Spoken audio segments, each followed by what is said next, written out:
You're watching Idaho's News Channel 7. This is the news at 4.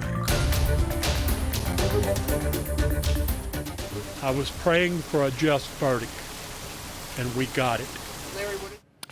Just a short time ago, Chad Daybell was found guilty on all 9 charges against him, including multiple counts of first-degree murder, conspiracy, and insurance fraud. The verdict was announced about 2 o'clock local time after a total of about 7 hours of jury deliberations. And the trial now enters the sentencing phase, where jurors will decide whether Daybell should receive the death penalty. Our Abby Davis was in court as the verdict was read. She joins us live outside the courthouse with reaction. Abby? Yeah, Brenda and Joe, big day here at the Ada County Courthouse. Like you guys mentioned, that verdict coming in at 2:15.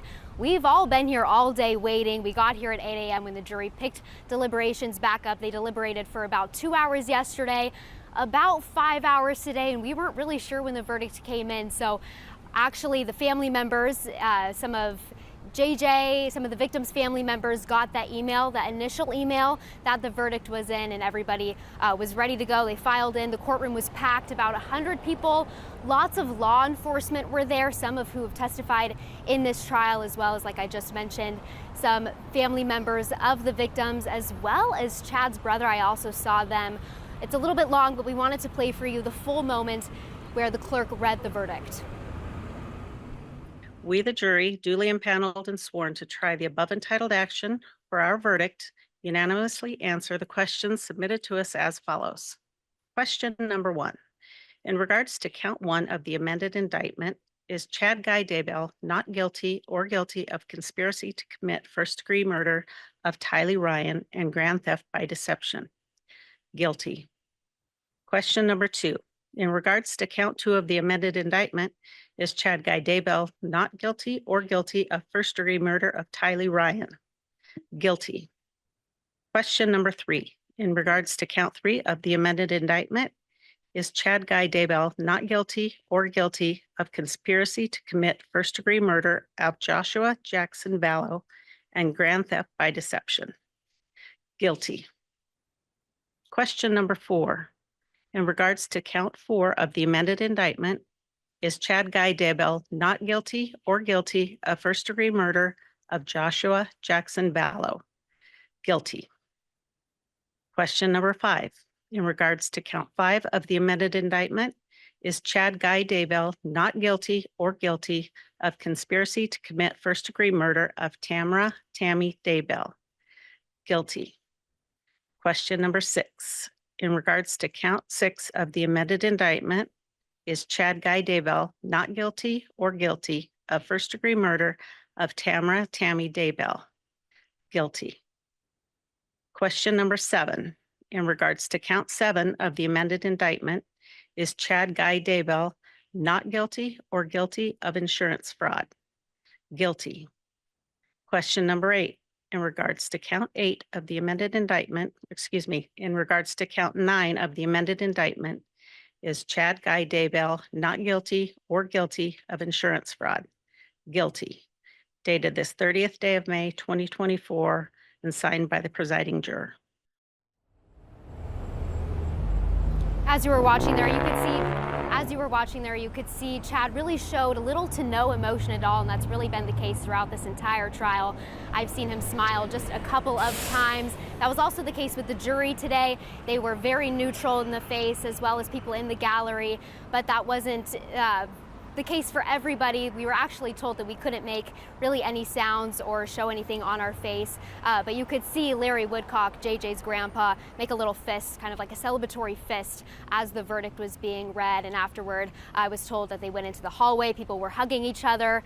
I was also told that Larry gathered a bunch of people together and said a prayer.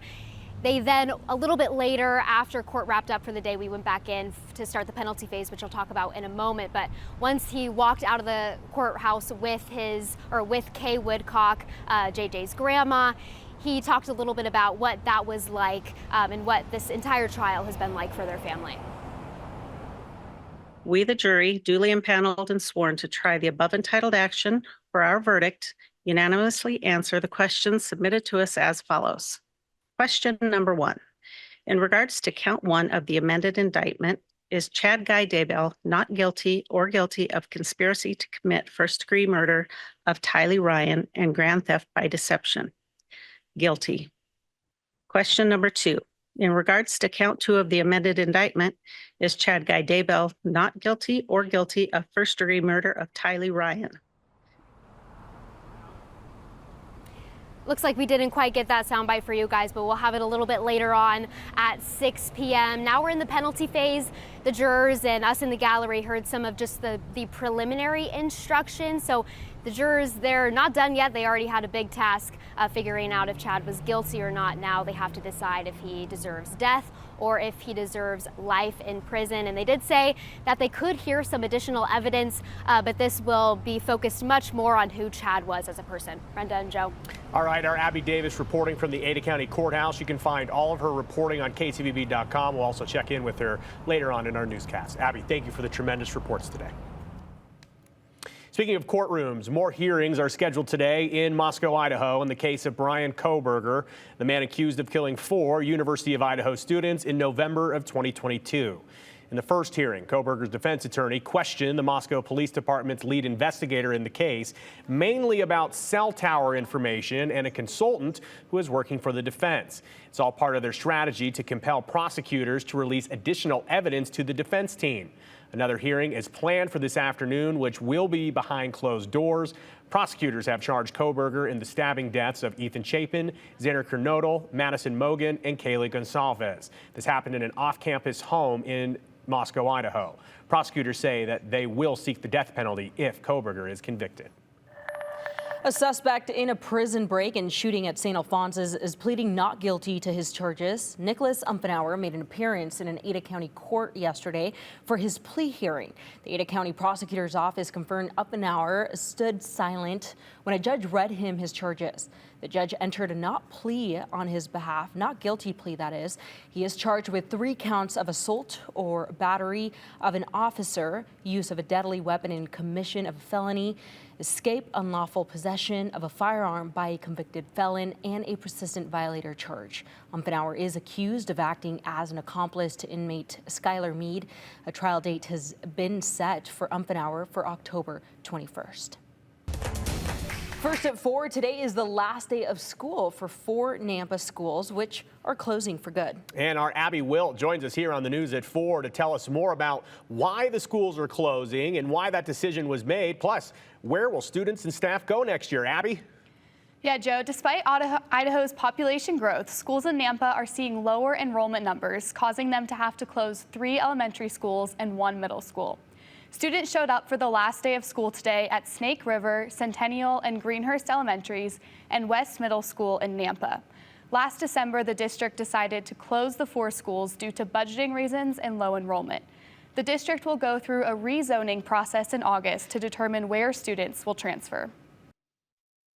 It's really sad. I think schools are definitely a part of a community, part of a culture, particularly some of the schools that we've had have been generations. Nampa School District Superintendent Greg Russell says many of the staff members will be transferring to other schools in the district, but 26 positions will also have to be cut. Now, there are different plans for those 4 buildings in the future. Union High School will move into West Middle's campus. The police department and the Boys and Girls Club will move into Centennial. A preschool will start in Greenhurst building, and the Gateways program will move into Snake River. And Abby, we've heard parents really voice their concerns throughout this. How is the district responding or addressing them? Yeah, the school board is saying that they're aware of the different emotions that this decision is bringing for parents and students, but they are saying that they will ensure that no student will be left behind and that they will ensure no student will not have anywhere to go. Well, before we go, Abby, thank you so much for that. I also want to welcome you to the News at 4. You are our newest reporter here, and we hope that you have the best time here on the News at 4 with us. Thank you so much. I'm happy to be here. And Abby, on social media, I know folks will want to follow you. What is your social media handle? Yes, my Twitter or my X is abby.wilt, and my Instagram is also abby.wilt. Keep it easy for you. All right. Thank you so much, Abby. We'll chat with you soon. Well, first at 4, we now know when the Boise State Broncos will be playing for the season. Yes, the season schedule was announced at 12:30 this afternoon, and the season will kick off for the Broncos at Georgia Southern on August 31st at 2 p.m. First game on the Blue back home will be September 21st against Portland State University, and that'll be at 7:45 that night. The regular season will end on November 29th against Oregon State. That Black Friday game will start at 10 o'clock in the morning. And if all goes well, the Mountain West Championship game will be on December 6th. Notable things, though, for the season. Keep note of this. On September 7th, the game at Oregon, which is a huge matchup, that'll be streamed exclusively on Peacock. For those of you not subscribed, the good news is that that's the only streaming game that we know of for now. After that game, the Broncos have a bye week before their first home game, and the Broncos have their second bye week visiting UNLV in a rematch of last year's conference title game. Also, this marks the 5th straight season that the Mountain West finale will be nationally televised on Fox. In related news, Boise State football announcing today a home and home with Appalachian State starting next year. App State will visit the Blue on September 27th, 2025. The Broncos will then travel to Boone, North Carolina on September 4th of 2027. Both the Broncos and the Mountaineers are known for their streak of winning at home, and Boise State has the 3rd best home winning percentage in the country since 2000. App State is ranked 7th. They won their 3 FCS national titles before they made the jump to FBS, that is. And this isn't the first time the Mountaineers have visited Boise. In 1994, they played on the Blue against the Broncos in the NCAA Division 1AA quarterfinals. The Broncos won that game 17-14. Well, we'll take a look outside there. Beautiful blue sky. Your weekend weather is looking great, but there's something that mountain areas need to know about. Meteorologist Sophia Bliss has your full forecast just after this break.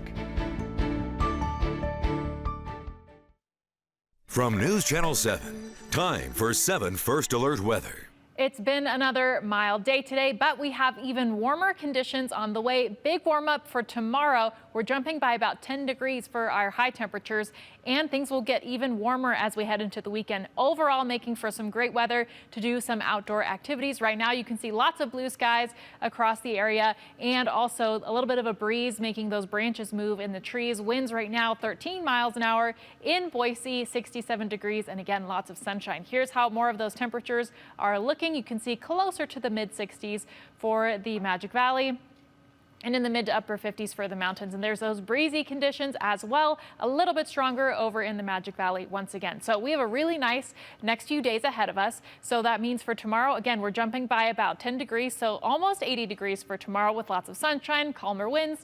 And then as we get into Saturday, those temperatures jump up even more, bringing us close to the mid 80s. And then Sunday, things are still staying towards that 80-degree range, and even those low temperatures getting on the warmer side as well. But we do have a chance, low chance of some showers for mountain areas, but that's mainly towards Saturday evening. We get swiped by a system, and you can see some of that activity is still lingering in those mountain areas. So a little bit of a chance of a shower. So if you're heading out this weekend, I know that last weekend was the holiday weekend, but if you are heading out to the mountains to do some camping, if you want to stick around till Monday, I think it's a good idea to probably leave before Monday, because we're expecting some really consistent showers for the mountains that could add up to more than an inch of rain. So again, we've got those chance of showers on Saturday. The temperatures are looking nice. Things are mostly dry, a little bit cool in the mornings with those low temperatures, but Monday's really where we'll start to see some more of those big changes. So there are a couple of things to watch in general for the area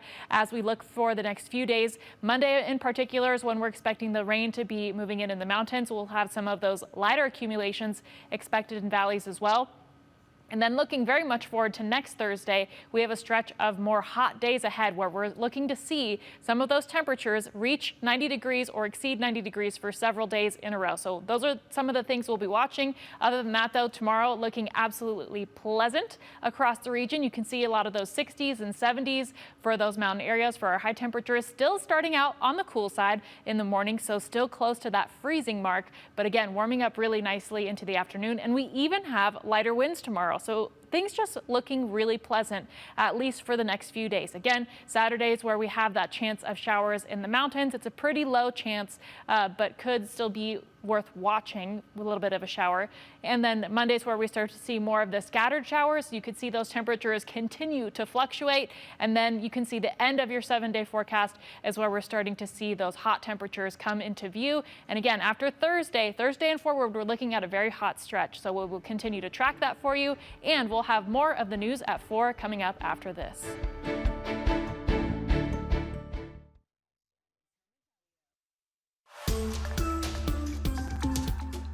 If one way doesn't work, they don't look at it as a failure. They go back and they'll try to figure out another way. Problem solving using technology. This week's innovative teacher is using students' love for tech to learn pretty much every subject. Take a look.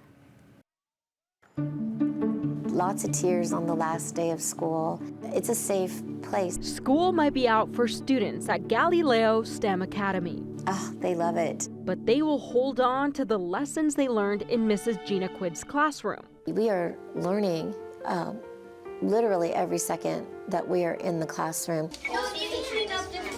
They're taking that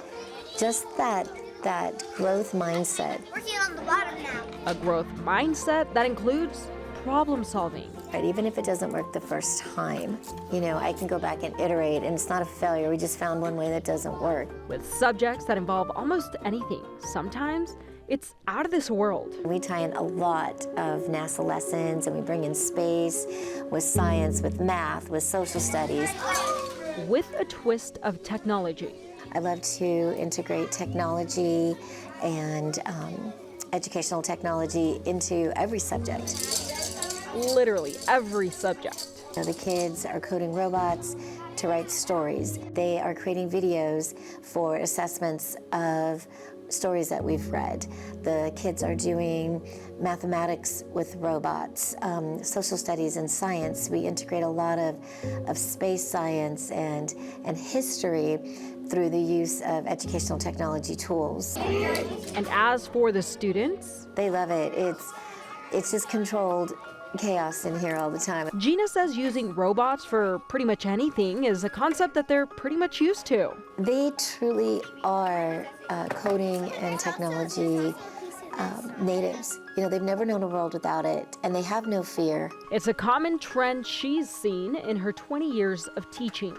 When they come back and they graduate college and they're making more than me after doing this over 20 years, I go, yes, that's the goal, you did it. And as students move on, she hopes to continue inspiring future generations. Gina Quidd, innovative educator. Joe, we know that school is out and kids and teachers, they are enjoying their summer break now.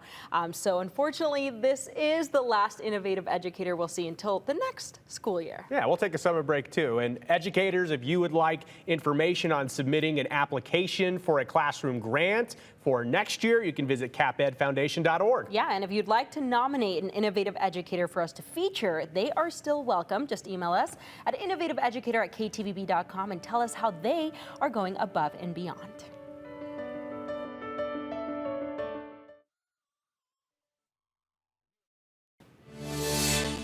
Tonight on the news at 6, Olympians spend years preparing for the games. But what about their mental health? The importance of caring for both body and mind when chasing Olympian dreams at 6 rather. And coming up next on the 208, with all the guilty verdicts today, you may not have realized that Boise State announced their football schedule, and they're building on to the house that Buster built on the Blue. We'll tell you about that. Plus, Brenda, we will dive into the Daybell verdict, and we will kind of talk about the next phase in a few minutes on the 208. We'll see you next time.